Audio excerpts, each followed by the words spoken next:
por mi viaje. Tenía planeado estar el domingo pasado con ustedes, pero no solamente cosas que pasan, sino aviones que se pierden, y de eso podría escribir historias de mis aventuras en aviones y con migraciones. Pero eso viene para otro momento. Pero bueno, no pude llegar para estar con ustedes, pero bueno, hoy tengo el placer de compartir. No solo el placer, sino la responsabilidad y el miedo. Menos mal que estoy acá con el aire, porque si hubiera estado allá arriba sería una sola gota de agua. Pero nuevamente un placer de estar con ustedes en esta mañana. Qué lindo ver que algunos están de vacaciones, ¿no? Los que se pueden tomar vacaciones o los que todavía no se la han tomado. Pero qué lindo poder tomar este mes de enero como un mes de descanso, ¿no? Es como que todo está más lento, como que, bueno, en la calle no, porque la gente anda media loca en la calle, pero como que todo está más lento, todo es más tranquilo, y ya después, ahora febrero, los padres empiezan a preparar las cosas para el colegio de los chicos, ¿no? Más ahora que empiezan súper temprano las clases. Pero bueno, vamos a enfocarnos en lo que Dios tiene para nosotros en esta mañana. Y antes de adentrarnos en la palabra, quiero hacerles una pregunta. ¿Cuántos de ustedes han escuchado de un experimento que se llama Biosfera 2? No. Qué bueno. ¡Qué bueno! Es un experimento que se llevó a cabo en Estados Unidos. No lo hizo la Universidad de Massachusetts. Ven bien que toda investigación viene de la Universidad de Massachusetts. Este no. Lo hizo la Universidad de Arkansas. Bueno, no, en realidad no lo hizo ni una universidad. Es un experimento que llevó a cabo en 1986. Suena como hace un montón, pero no es hace mucho, chicos. En 1986 lo llevó a cabo un grupo privado de empresas, gente de mucho dinero, y lo que ellos querían averiguar, lo que ellos querían hacer era recrear en domos, como tinglados, una biosfera. Lo llamaron Biosfera 2 porque la Biosfera 1 era la Tierra, ¿sí? Este experimento lo que quería hacer era ver si podían recrear diferentes biomas en el mundo en un ambiente controlado, por eso dentro del domo, y de esa manera ver si después podían replicar esto en un planeta. ¿En qué planeta? En Marte, porque todo sucede en Marte. No me pregunten por qué. Así que vas a saber. Y si quieres saber por qué, investíguelo usted. Pero querían investigar esto. El experimento se llevó a cabo, duró un par de años, pero bueno, por circunstancias de la vida y cosas científicas que no vienen al caso, el experimento se cerró. Hoy en día el experimento, o todo este Biosfera 2, los domos que han sido creados, que están actualmente bajo la universidad, ahora sí, la Universidad de Arkansas, que lo están utilizando para hacer investigaciones cómo el cambio climático afecta ciertos biomas que tienen hasta un mar ahí adentro replicado, ¿no? Entonces, ¿cómo suceden esas cosas? Es muy interesante, después léanlo si están aburridos y no saben qué hacer, lean algo interesante que es el experimento de la Biosfera 2. Ahora, ¿por qué les vengo a dar esta clase? De esta clase, suena como clase, ¿no? Pero no es una clase. Hay algo muy interesante que los científicos descubrieron. Y es algo que tiene que ver con los árboles, ¿sí? Ellos se dieron cuenta que dentro de este ambiente controlado que era el domo, los árboles crecían mucho más rápido que los árboles que estaban afuera, ahí como al aire libre, en la vida silvestre. Pero sucedía algo. Una vez que estos árboles llegaban a cierta madurez, ¿qué pasaba? Se quebraban. Se partían, se caían, se destruían. Entonces dijeron, bueno, ya que somos investigadores, ya que somos científicos, empecemos a ver por qué está sucediendo esto. Y se pusieron a ver y se dieron cuenta que había un factor que no habían considerado. ¿Se pueden imaginar cuál es? ¡Ay, gringo, por Dios! El viento. No habían considerado el viento. obviamente dentro de este espacio cerrado, el viento no circulaba, ni lo habían pensado, porque obviamente si querían llevar esto a Marte, no iban a poder llevar el viento y no habían recreado. Entonces, ¿qué se dieron cuenta? Que muchas veces, no muchas veces, sino que es el viento el que trabaja en el proceso de madurez del árbol. Es más, se habla del estrés de la madera, es la traducción en español, ¿no? De este concepto bueno, en español es el estrés de la madera, stress wood creo que se dice. Porque el árbol, mientras crece y es golpeado por el viento, se va adaptando a su ambiente.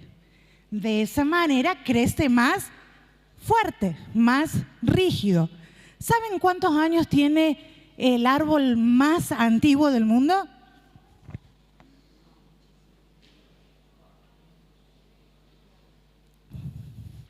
Tírense, hace un numerito. Olguita.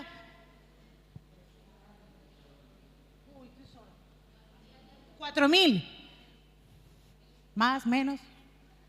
El árbol más antiguo del mundo, se consideran que hay dos árboles. Uno de ellos se llama Matusalem, interesante, ¿no? Y el otro tiene un nombre re complicado que no me lo aprendí, pero ese tiene como cerca de 5.000 años.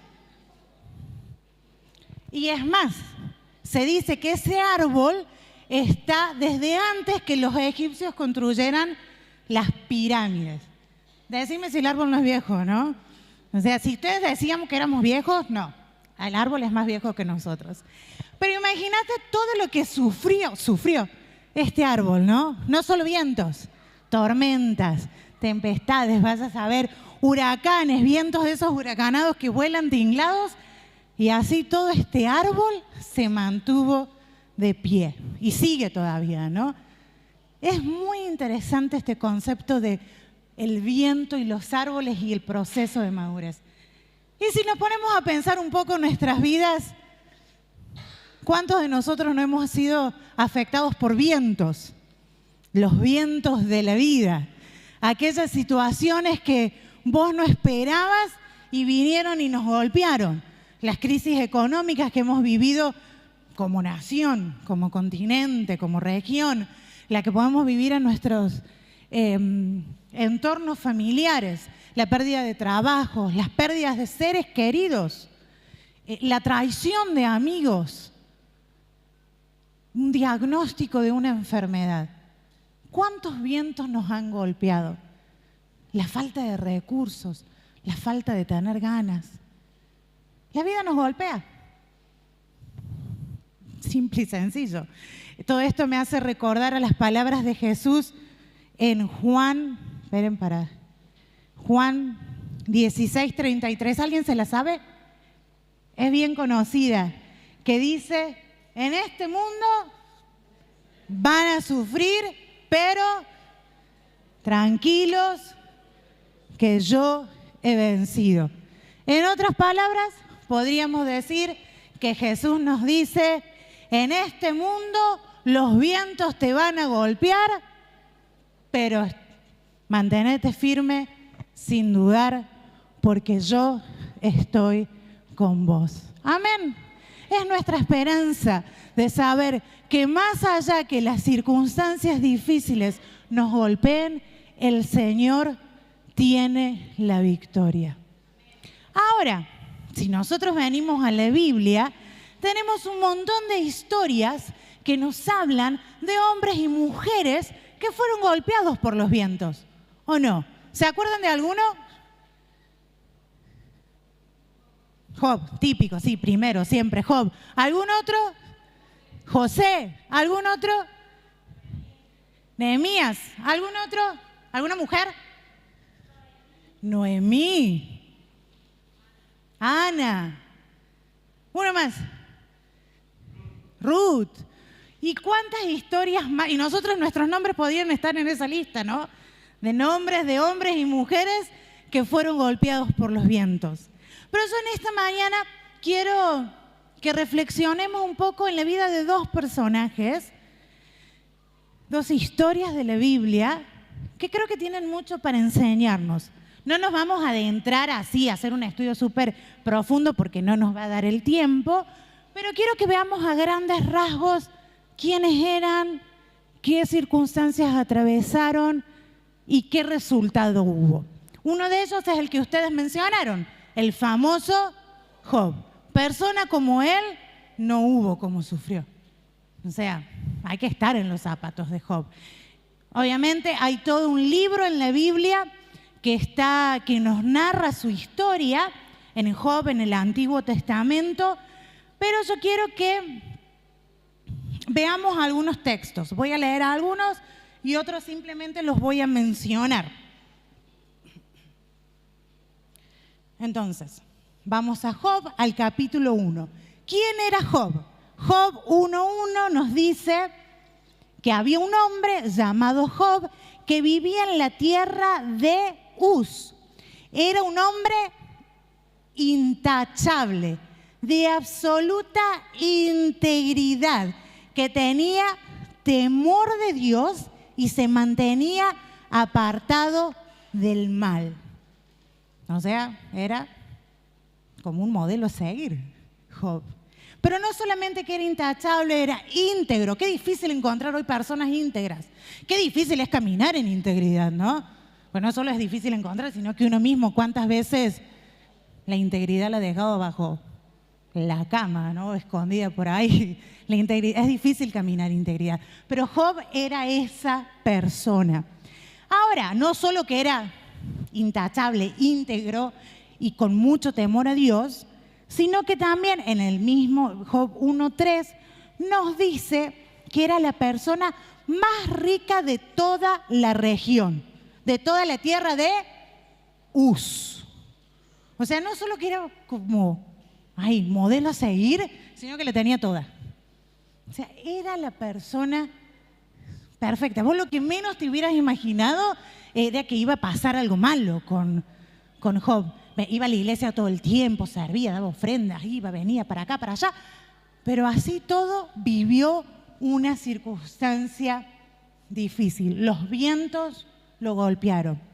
Y acá voy a hacer un paréntesis. Sabemos ahí que en el mismo capítulo 1 hay una conversación que sucede entre Dios y el diablo, ¿no? En que el diablo le dice ciertas cosas a Dios y Dios le dice, bueno, te permito que lo toques, pero que no lo mates. No me voy a meter en ese tema porque si no vamos a estar acá hasta la noche y tampoco es la idea. Sino que eso es para otra conversación y si no, estúdielo usted. Porque hoy hay miles de recursos en la Biblia, o si no, háblelo con el pastor. Dígale al pastor que le pase, aprovechando que no está, dígale al pastor que les pase ahí, que le explique bien esa parte. Pero no me voy a enfocar, cierro paréntesis, en esa parte. En el capítulo 1, a partir del versículo 13 en adelante, ahí vemos lo que sufrió Job. Job, de tenerlo todo, tenía creo que 3 hijos, de tenerlo todo, perdió todo.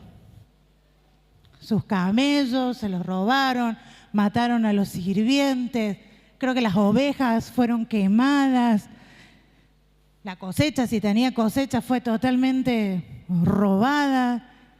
Todo tenía y todo perdió. Sus hijos murieron. O sea, qué tempestad, un viento huracanado golpeó a Job en ese momento de su vida. ¿Cómo hubiéramos reaccionado nosotros? Mejor nos lo dejamos en secreto. Pero ¿cómo reaccionó Job? En el mismo capítulo 1, pero en el 20, dice, Job se levantó y se rasgó su vestido en señal de dolor. Estaba sufriendo. Después se rasuró la cabeza y se postró en el suelo para llorar. No. La Biblia dice que se postró en el suelo para adorar y dijo, desnudo salí del vientre de mi madre y desnudo estaré cuando me vaya. El Señor me dio lo que tenía y el Señor me lo ha quitado. Alabado sea el nombre del Señor.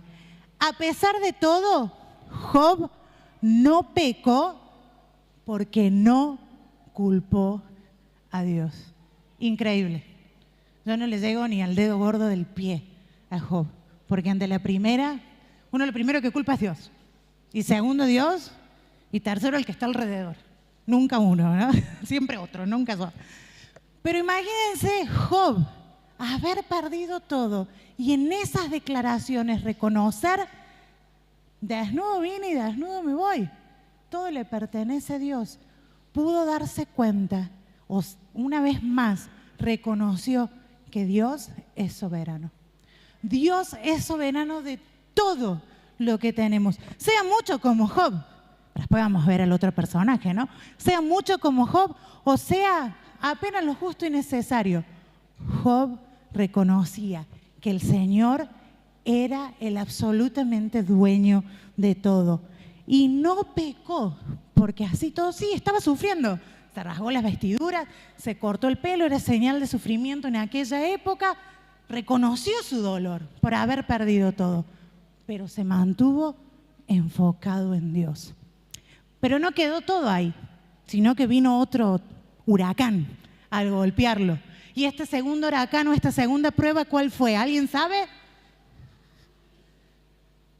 Está si damos vuelta a la página, si en sus Biblias es así, en el capítulo 2, capítulo 7, capítulo 2, versículo 7 dice: Job con terribles llagas en la piel de la cabeza a los pies. Así todo, de haber perdido todo, fue probado su salud. ¿Se imaginan lo que es tener una llaga de la cabeza a los pies? O sea, a veces uno se quema y tiene ahí un pequeño granito y ya, córtenme el dedo. Ayer Juan se raspó el dedo y ya estaba sangre, sangre, y era nada. Pero somos así, ¿no? Ante la primera cosa que nos afecta la salud, ya estamos, internenme, llévenme. Pero Job había sido afectada su salud. Y ahora sí, uno diría, porque como dicen con el diario del lunes, bueno, todos somos Gardel con el diario del lunes. Sabemos qué sucede, ¿no? Pero Job, ahí, si vos quedás ahí, decís, ahora sí, Job empezó a rechiflarse y enojarse y todo así. Pero no, es más, miren, y los hombres casados no me digan nada con esto, ¿no? Porque Job, seguimos ahí en el versículo 8, sentado entre la ceniza, se rascaba con un trozo de teja. Imagínense el dolor. Y a nosotros nos duele la uña y ya. Su esposa le dijo: ¿todavía intentás conservar tu integridad? Maldice a Dios y muérete. Amiga la esposa, divina. Esposas así quieren todos, ¿o no? O esposos así, pues tampoco no es la mujer, acá porque era Job. Pero esposos así que te dicen: ¿vas a seguir yendo a la iglesia? Y dicen: mira, ¿vas a seguir con esto? Pero bueno, no vamos a entrar en ese detalle. Y bueno, Job, ¿qué hizo? ¿Se enojó? Veamos. Job le contestó: hablas como una mujer necia. ¿Aceptaremos solo las cosas buenas que vienen de la mano de Dios y nunca lo malo? A pesar de todo, Job no dijo nada incorrecto. Ya está. Después de haber enfrentado y estar viviendo lo peor de su momento y con la gente que lo rodeaba, que lo tiraba más abajo, él no dijo nada incorrecto. Increíble, ¿no? Ojalá pudiéramos ser el 0,1 o 0,001% de lo que era Job. Por lo menos tratar de mantenernos. Pero qué difícil. Pero quedaría lindo si la historia termina ahí, ¿no? Y decimos, bueno, Job ahí estuvo, sufrió y siguió íntegro con el Señor y siguió alabando y nunca se quejó. Pero no, llega un momento en la vida de Job que empezó a atravesar una lucha interna. ¿Cuántos atravesamos luchas internas, no? Cuando empieza nuestro corazón a decirnos unas cosas, nuestra mente a meternos otras ideas y nosotros ahí tratando de descifrar lo que el Señor quiere. Y Job empezó esa lucha interna, esas dudas, esos momentos difíciles. Y acá voy a ir rápidamente. Bueno, en Job 2:10, por ejemplo, él habla, y una vez más, él no cuestiona a Dios, como lo leímos recién. En Job 13:15, él declara que Dios es su esperanza. O sea, en medio del dolor él sigue declarando que Dios es su esperanza hasta que viene este momento de lucha, de dificultad, este momento de crisis interna. Y en Job 10, del 1 al 3, miren lo que dice. Estoy harto de mi vida. Dejen que desahogue mis quejas abiertamente. Mi alma llena de amargura debe quejarse. Le diré a Dios, no me condenes en plano. Dime qué cargos tienes en mi contra, qué ganas con oprimirme, porque me rechazas, siendo yo obra de tus manos. Acá es donde yo me identifico, ¿no? No en el Job de antes, en este Job. Job empezó con esa lucha interna que cuántos de nosotros no leemos. Es más, en otra parte de la Biblia dice Job que hubiera preferido no nacer. O sea, estaba totalmente en una lucha y en una depresión terrible. Estaba enfrentando esa lucha interna de saber, yo amo a Dios, yo me mantengo íntegro. Hizo una fortuna como hizo en integridad, que es complicado, y así todo, los vientos lo golpearon, los vientos lo atravesaron, y él seguía diciendo, no, Dios es mi esperanza, yo me mantengo firme, no me quejo. Pero llega un momento en la vida en donde tuvo que pasar su crisis y su lucha interna. Como todos nosotros, en algún u otro momento la hemos atravesado. Estaba lleno de amargura. Pensó o hubiera preferido no haber nacido. Imagínate el dolor y la amargura que él estaba viviendo. Y se quejó, y después lean la historia, que es muy interesante. En Job 19, él dice, yo clamo socorro, pero nadie me responde.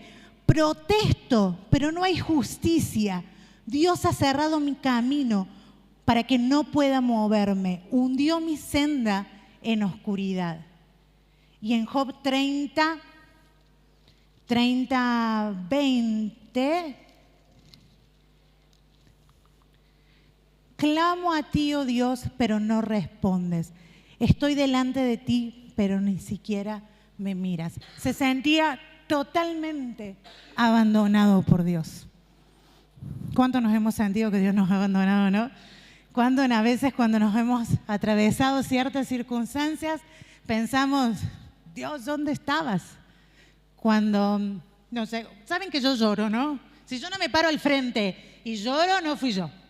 Así que prepárense en cualquier momento.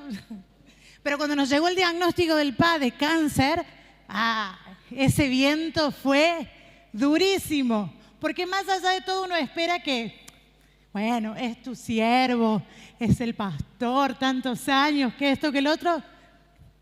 Pero nada vale, porque somos seres humanos. Entonces cuando nos llegó ese diagnóstico, a todo como familia nos golpeó. Y ahí es donde empezamos con las luchas y las dudas. Hermano, es normal. Es normal. Es normal hasta enojarse con Dios. Dice, ¿por qué, Señor? ¿Por qué hiciste esto? ¿Por qué permitís que estas cosas sucedan? ¿Por qué permitís que no llegue a fin de mes? Difícil llegar a fin de mes, ¿no? ¿Por qué me permitís que no llegue a fin de mes? ¿Por qué no me sale un trabajo digno?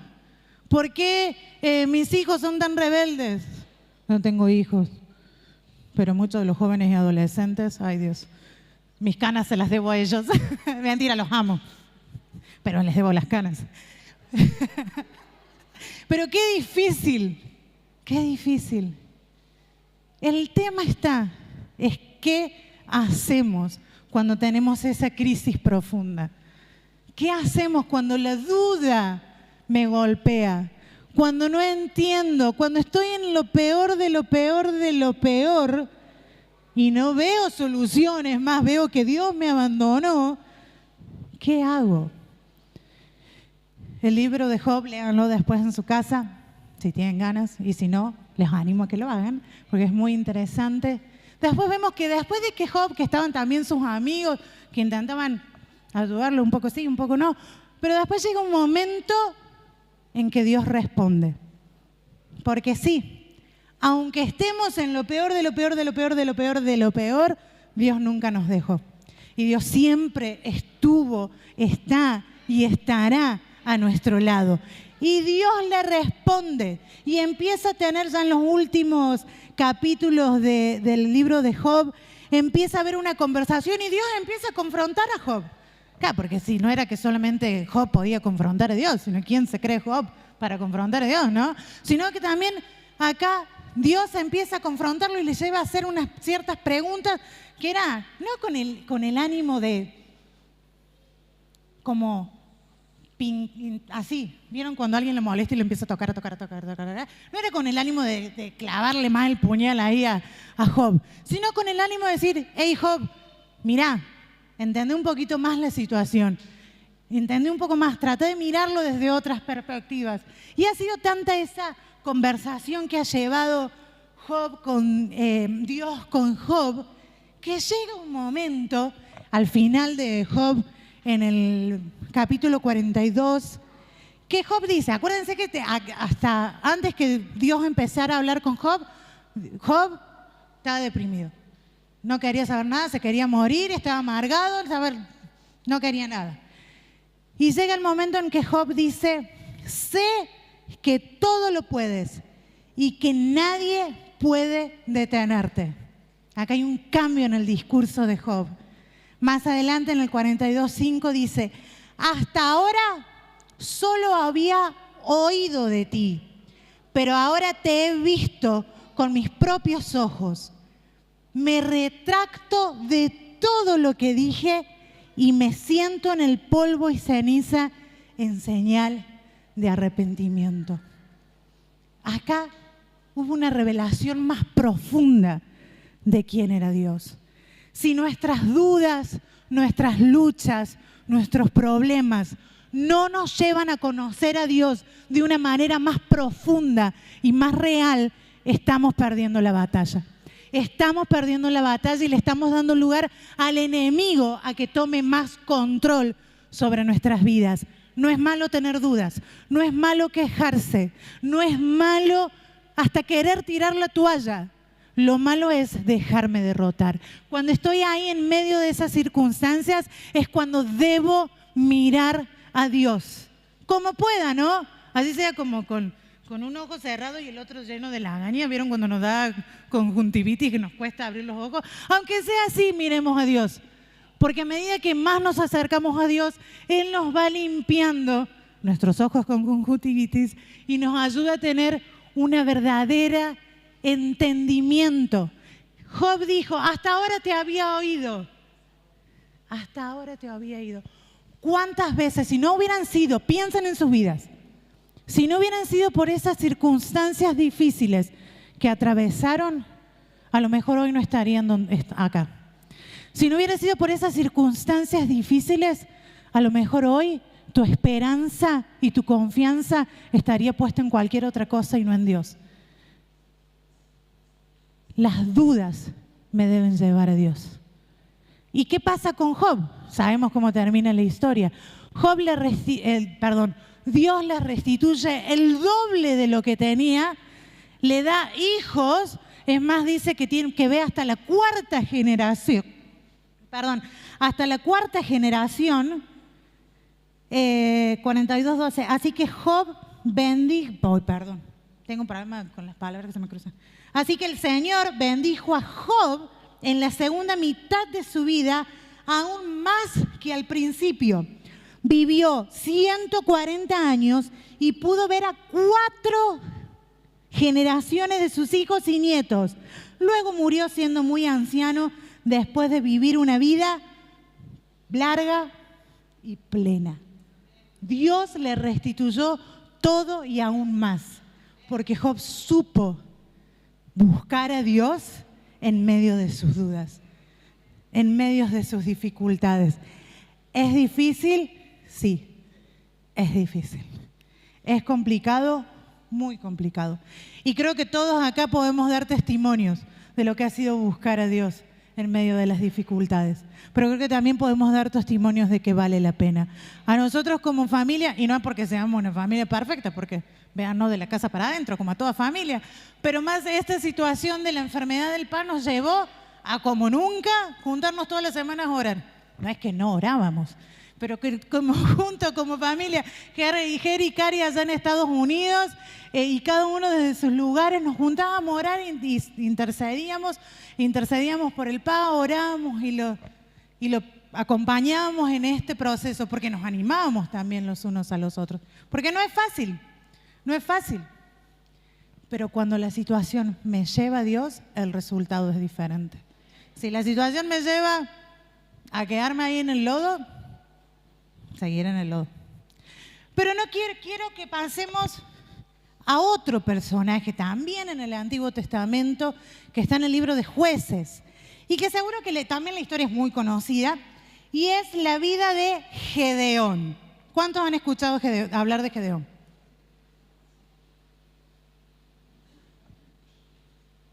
Pueden leer la vida de Gedeón desde el capítulo 6 de Jueces hasta el 8 más o menos. 6, 7 y 8. Ahí se los dejo también para que lean. Hoy les dejo muchas cosas para que lean. Los que no saben, yo fui maestra muchos años, así que las tareas siempre están ahí a flor de piel. Los mando a leer. La vida de de Gedeón también es muy interesante, ¿sí? Gedeón era de la tribu de Manasés. Era el hijo de Joás. Dice que su clan era el más pequeño y él el más pequeño de su familia. Y lo interesante era parte del pueblo de Israel, era que en esa época ellos vivían bajo la opresión en Gedeón 6:1, la opresión de los madianitas. Dice el versículo 1, los israelitas hicieron lo malo a los ojos del Señor, entonces el Señor los entregó a los madianitas durante 7 años. Los madianitas eran pero tan crueles que los israelitas hicieron escondites en los montes, en las cuevas, en los lugares fortificados. Acá la situación es diferente, porque Job venía de una vida linda, ¿no? Tranqui, con todo, ¿no? Llegaba a fin de mes y le sobraba. Pero Gedeón vivía en un contexto de opresión, un contexto de miedo, de temor. El pueblo que los oprimía les quitaba todo lo que tenían. Por eso vivían escondidos, vivían aislados. Porque cuando más o menos cosechaban algo, lograban sacar algo, estos venían y les robaban absolutamente todo. Es en este contexto que tenemos a Gedeón. Una persona que dice que es la menor de la familia. Y en el versículo 11, bueno, más o menos la historia es que el pueblo se siente tan oprimido que clama al Señor. Después de haber hecho lo malo, se dieron cuenta que que tenían que buscar a Dios de nuevo, claman al Señor y el Señor manda a alguien a liberarlos. ¿Y a quién buscan para liberarlo? Al pueblo de Israel, a Gedeón, porque era perfecto. No, porque era un valiente guerrero. No. Miren lo que dice Gedeón 6:11. Después el ángel del Señor vino y se sentó debajo del gran árbol de Ofra que pertenecía a Joás del clan de Abiezer. Gedeón, acá tenemos a Gedeón, hijo de Joás, estaba trillando trigo en el fondo de un lagar para esconder el grano de los medianitas. ¿Saben lo que es un lagar? Yo tuve que googlearlo porque no sabía. Ah, muy bien, gringo, 2 en un día. Era para pisar el vino. ¿Y qué estaba haciendo él ahí? Trillando trigo. Imagínense que cuánto era su miedo y su temor, que buscaba lugares para esconderse que eran difíciles de encontrar.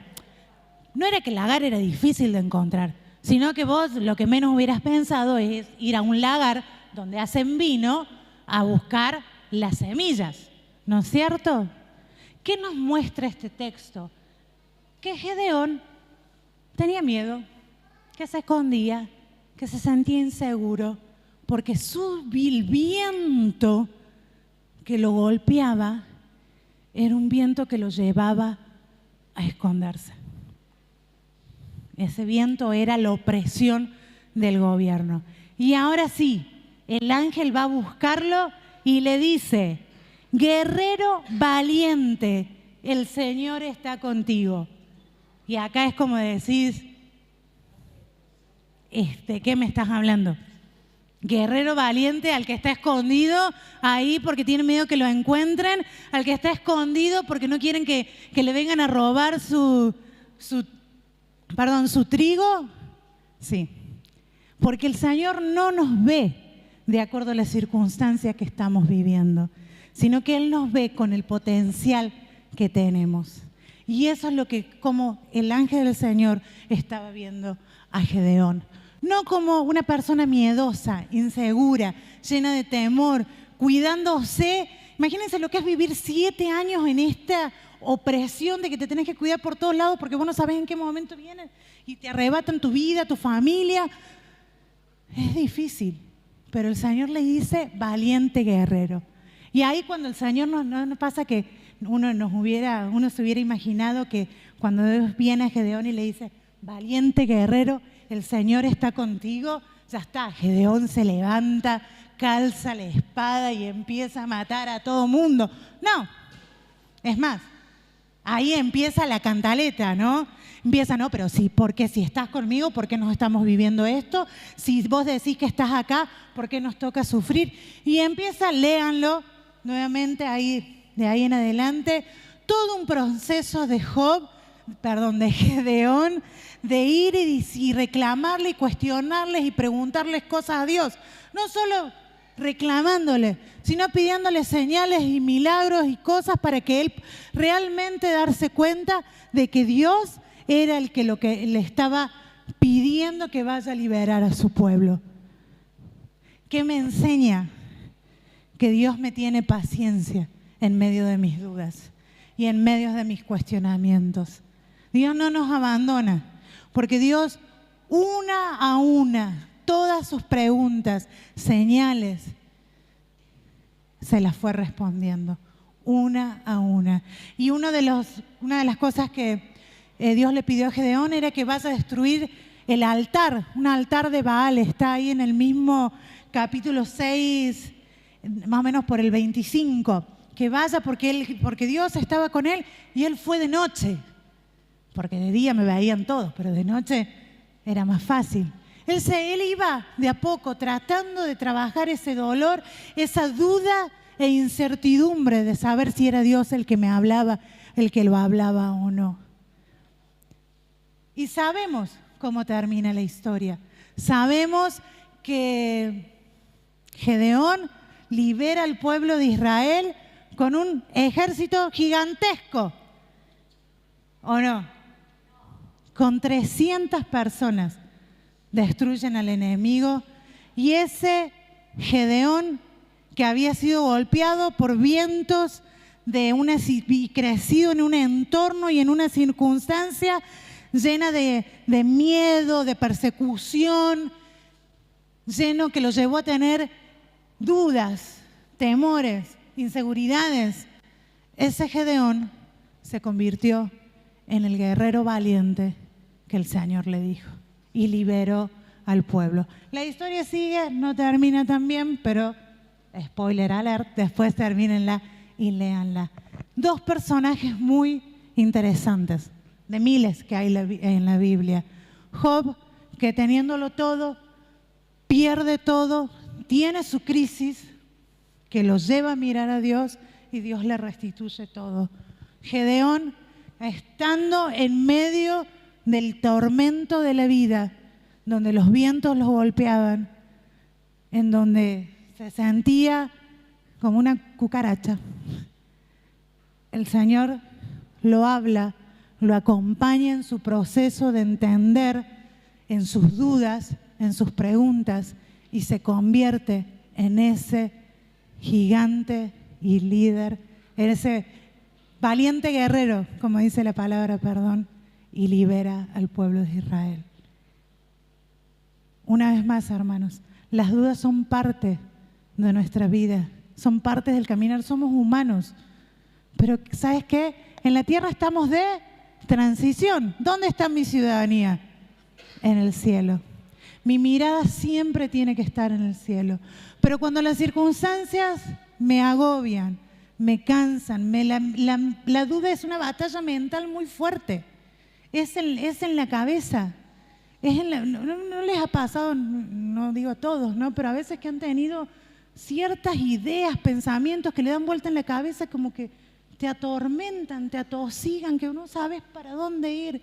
Ese es el mismo enemigo que quiere llenarte los ojos de lagaña. Perdón, qué ejemplo más feo, ¿no? Pero llenarte los ojos de lagaña para no mirar al Señor y no salir adelante. Y quiero terminar con un texto que para mí nos da 3 claves para mantenernos firmes, sin dudar, en nuestro caminar cristiano. Y está en Hebreos 10. Lo voy a leer de acá, que esta versión me gusta. Hebreos 10, de 19 al 25. Hermanos, ahora podemos entrar con toda libertad en el santuario gracias a la sangre de Jesús, siguiendo el nuevo camino de vida que Él nos abrió a través del velo, es decir, a través de su propio cuerpo. Tenemos un gran sacerdote al frente de la casa. Por eso, acerquémonos a Dios con corazón sincero, con una fe completamente segura, limpios nuestros corazones de mala conciencia y lavados nuestros cuerpos con agua pura. Mantengámonos firmes, sin dudar, en la esperanza de la fe que profesamos, porque Dios cumplirá la promesa que nos ha dado. Busquemos la manera de ayudarnos unos a otros, a tener más amor y a hacer el bien. No dejemos de asistir a nuestras reuniones como hacen algunos, sino animémonos unos a otros, y tanto más cuanto que vemos que el día del Señor se acerca. Este texto en Hebreos nos da 3 claves para mantenernos firmes sin dudar cuando los vientos nos golpean. Y el primero tiene que ver con mi intimidad con Dios. El texto dice: acerquémonos a Dios. Hermanos, la obra de Jesús en la cruz, que Él haya muerto por nuestros pecados, me da acceso directo al Padre. No hay intermediario. Yo puedo ir al Padre todas las veces que quiera y sea necesario. Debo acercarme al Padre con corazones limpios, porque no es acercarse. Debo caminar en un proceso de santidad para conocer más al Señor. Porque es en la intimidad donde Dios me habla. Es ahí en la intimidad donde escucho su voz. Y donde todas esas mentiras, todos esos engaños, todas esas dudas que vienen a mi mente son vencidas por el poder de la palabra. La palabra es viva y eficaz y más cortante que toda espada de 2 filos. Si yo no leo, no conozco lo que el Señor me habla en su palabra, los vientos me van a golpear y me van a quebrar, como los árboles que crecían en el domo. En cambio, cuando yo conozco la palabra, tengo las herramientas para poder enfrentar cuando el diablo me viene a atacar. Jesús lo hizo, ¿no? Dijo, escrito está, cada vez que el enemigo venía y lo molestaba. Pero eso sucede en la intimidad. En la intimidad empiezo a distinguir la voz de Dios. Porque en el mundo hay un montón de voces, ¿no? Pero la voz de Dios es única y es diferente. Y la voz de Dios, bueno, no importa. Pero debo pasar tiempo en intimidad con el Padre. Ahí es donde soy fortalecido, donde busco sanar mi corazón, donde se me revelan mis pecados. Porque a veces creemos que todos somos perfectos, ¿no? Pero no. Mientras estamos en esta tierra, estamos en un proceso de santificación. Y el Señor tiene que obrar en nuestras vidas. Pero si no, no va a suceder si yo no tengo intimidad con el Señor. Segundo, dice, mantengámonos firmes, sin dudar, en la esperanza de la fe que profesamos. ¿Cuál es esa esperanza de la fe que profesamos? Es la obra de Cristo en la cruz.